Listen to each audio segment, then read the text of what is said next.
Today I'm going to continue promoting my series on Better Conversation.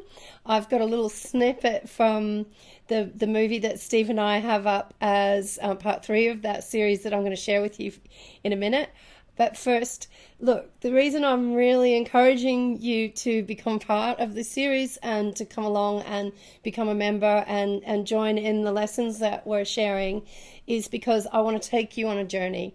And that journey I want to take you on is from you being in a place where you might be now, similar to where I was a few years ago, where you're feeling put down and you're feeling ridiculed and you're feeling really on the defensive with your family, through to a place where you feel better able to defend yourself, right through to a place where you actually feel able to create an environment where your whole family can enjoy meaningful and rich conversations that bring you closer together.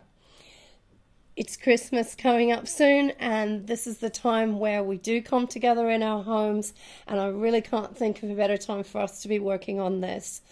Steve and I are actually actively working on this right now as a real goal for ourselves with our family this Christmas, is us becoming better conversationalists and I guess smoothing over some of the rivalry between, kids and between family members. And, one way to look at it might be, say, take lemons and turn it into lemonade.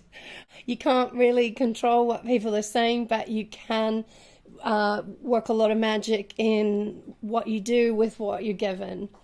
But first, before I talk any more about that, I want to show you a little bit of this movie that I'm talking about. You were brought up with this idea that men should sort of work to impress the outer world and make sure your family don't embarrass you. Do you know? Yeah.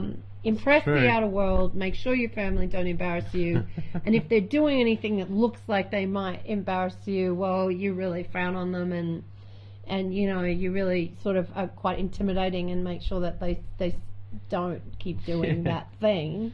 It's embarrassing. It's true. So, but now that's turning around so that, it's the other way around where you're actually starting to go, no, my family are okay. The reason why I showed that is because we can see the stats, and I know that this movie is a little bit long. It's part 3. You just saw about 30 seconds of it then. I think the whole movie is over 20 minutes. I can't remember exactly how long it is. But I've noticed that people are actually tuning out about a third of the way in, and that's a real shame because that little snippet that you saw there is towards the end, and I really hope that I've created a little bit of interest in you, that you want to see how that conversation ended, because it was stuff that I really felt glad to be able to say to Steve. And this is it, because really that really does to me get to the heart of the change that has happened in our family, from me feeling like I had to defend myself against Steve putting me down and against my family putting me down, through to a place where I feel like he's on my side and he's defending and he's protecting me. I can't tell you the difference that that's made to me personally. Of course, that's just completely changed my world. So I really hope that you'll come along on the journey. I can't promise that the same thing will happen with your family, but I can promise that by you learning better conversation skills, by you learning some of the other skills that we offer in terms of conflict resolution and in terms of managing your own emotions better, that it will leave you in a better place to make choices about your future.